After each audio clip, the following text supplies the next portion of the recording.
Hi there, I'm Cori Lausen with the Wildlife Conservation Society Canada. I'm going to be talking today about bat boxes and how we can best use these structures to help bats in our changing landscape and our changing climate. Okay, let's just dive into some basics. All animals, of course, need food, water, and shelter, but with bats, this is quite complex, especially when we start to talk about what is appropriate shelter. So, kind of a really brief background. Yes, of course, bats are mammals.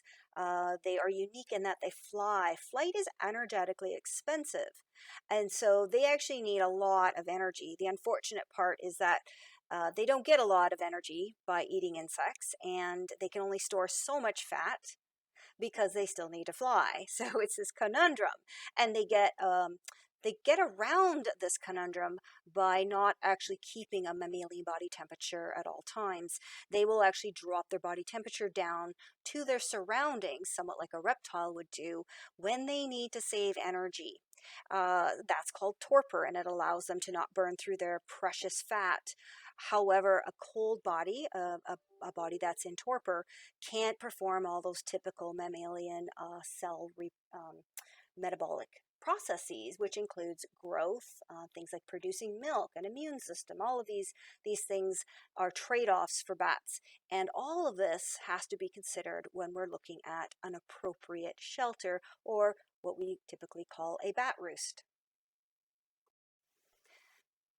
Just given the time limits that we have today, I really am going to just focus on talking about roosts for females who are raising pups, because males and females that are not raising pups actually have a completely different requirement for their roosts.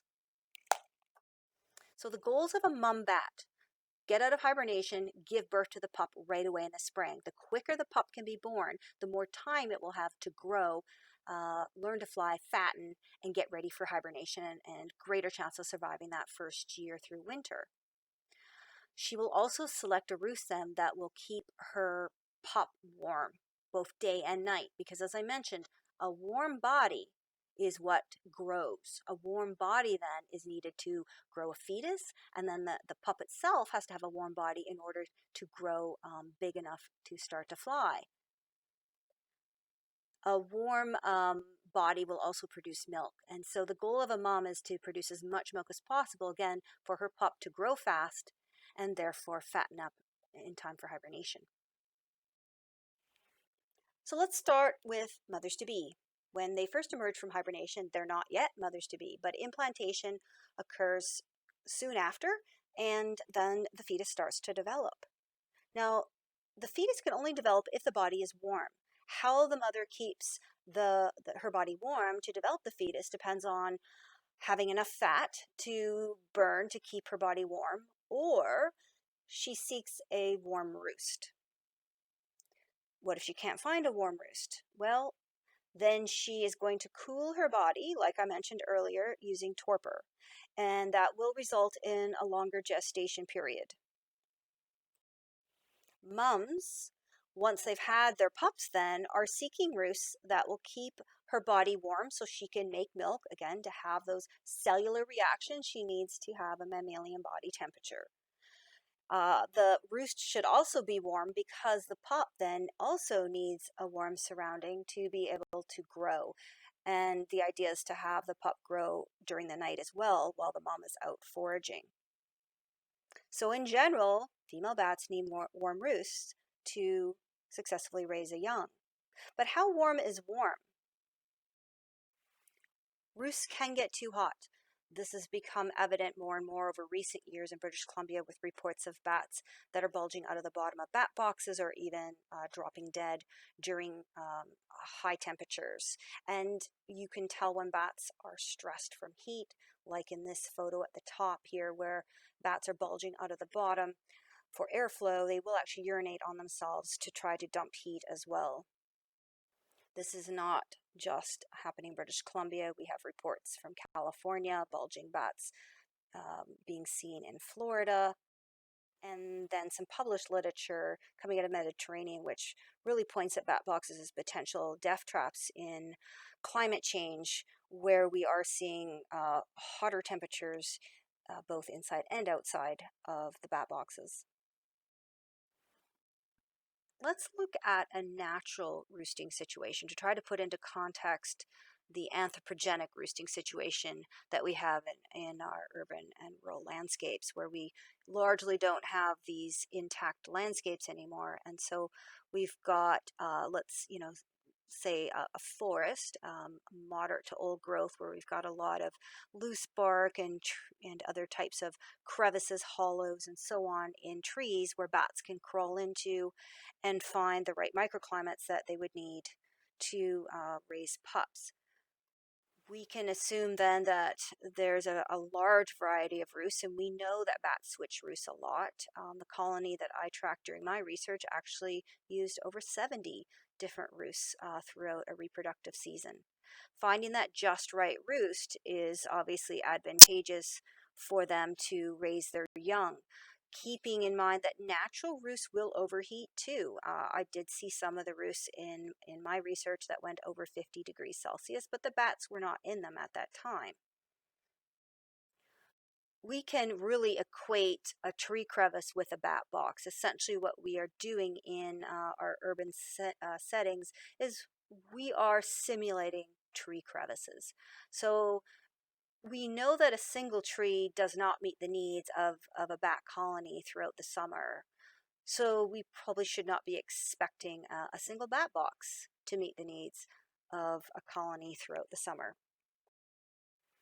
So this brings up this whole idea of a Goldilocks approach to providing bats with roosts.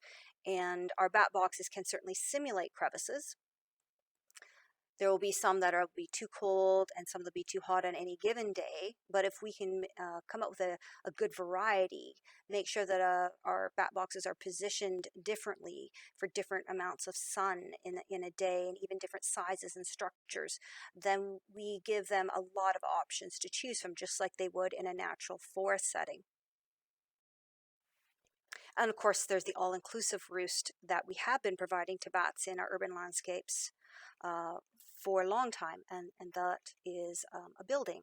Now, a building will provide many microclimates all in one, and so a bat can actually move around within the roost to find the just right location without actually having to switch roosts. So it's no wonder these have been popular.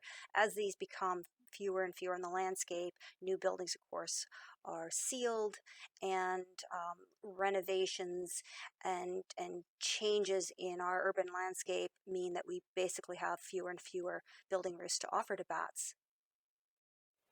So it is becoming more important that we replace the habitat that is being lost from building roosts. And to do that, bat boxes can present a good tool. Now, can we be looking at altering these bat boxes to make them better? Yes. I mean, things like making them more stable. We build them out of plywood, but maybe we should be looking at more insulating structures that would retain heat better, for example. There's lots of things that we could be improving on, but the basic concept of a bat box is still important as a tool, and increasingly so in our urban landscapes, to replace lost building roosts. The trick is to be able to use these tools without turning them into ecological sinks. So the obvious question I think that comes up during this discussion is always, why don't bats just move? And obviously in a natural situation they would. They're moving between roosts to find that just right and not overheating in a natural situation. So what's happening in our urban environment? What's different? Many things. Of course, climate change is the first that comes to mind. Bats aren't maybe yet adapted, and of course a few degrees Celsius can make all the difference between a good roost and a lethal roost. Daytime movements, they're risky, and it might be that bats no longer have roosts that are close enough together to allow them to fly during the day. Birds are predators.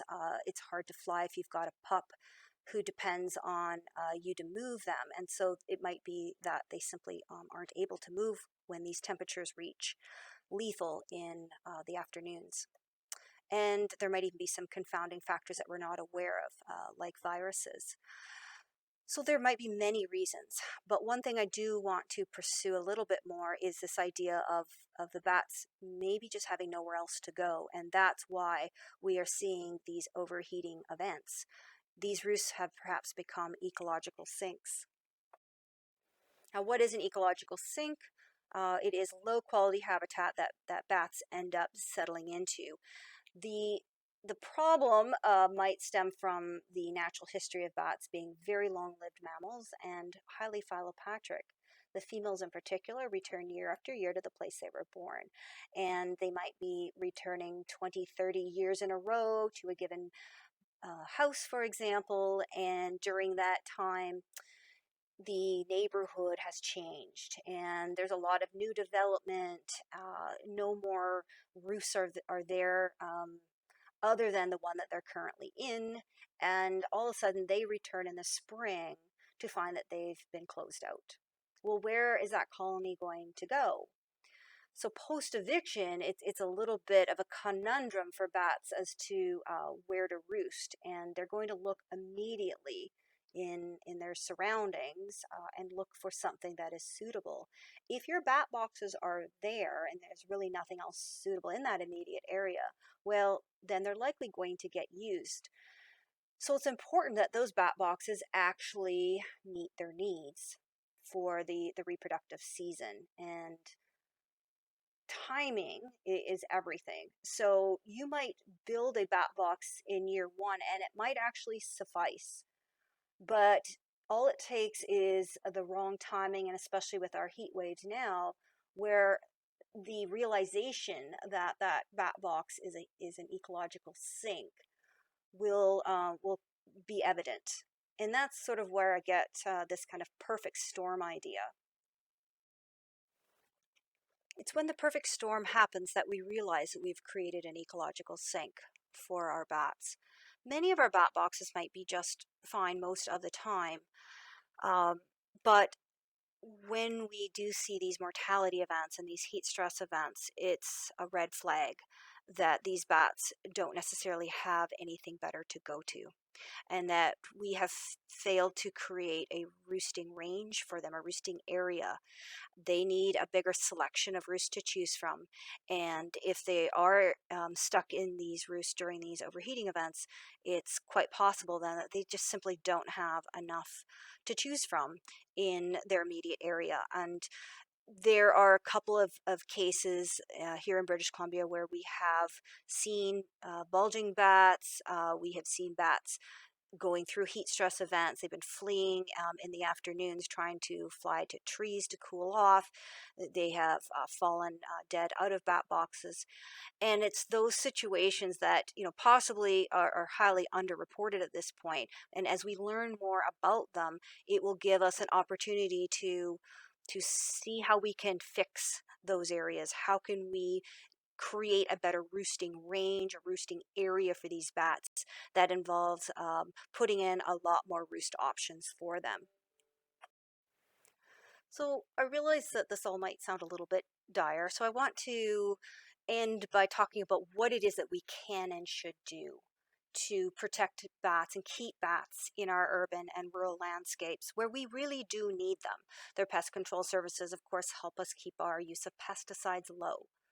So what is within our control is to make sure that we do replace a lost building roost and replace it appropriately. Now, what does that mean? Well, I think at this point, without more information, we need to at least take a cautious approach. We probably should be looking at many bat boxes, complex structures like multi-chamber structures that can provide more microclimate options are great. But just even having a variety of placements of multi-chamber bat boxes, some that receive a lot of solar energy, some that do not, different styles, different colors, rocket boxes, and so on. The variety is really, I think, the cautious approach right now, and to make sure that they're close enough together that bats can move among them like they would in a typical natural roosting area. We could even look at replacing buildings with other buildings, i.e. building a condo, like shown down second from the right at the bottom there. but those are expensive. I do recognize that we will require a lot more coordination, and hopefully people can do that. Communities coming together to help bats is really what it's going to take. Because if we're going to create a roosting area for a maternity colony, it's going to take more than just a bat box in your backyard. So having the village raise the next generation of bats is really where we should focus our energy and work together on this problem. I would like to end thanking our funders and collaborators and pointing you towards the WCSbats.ca website to learn more about our bat program.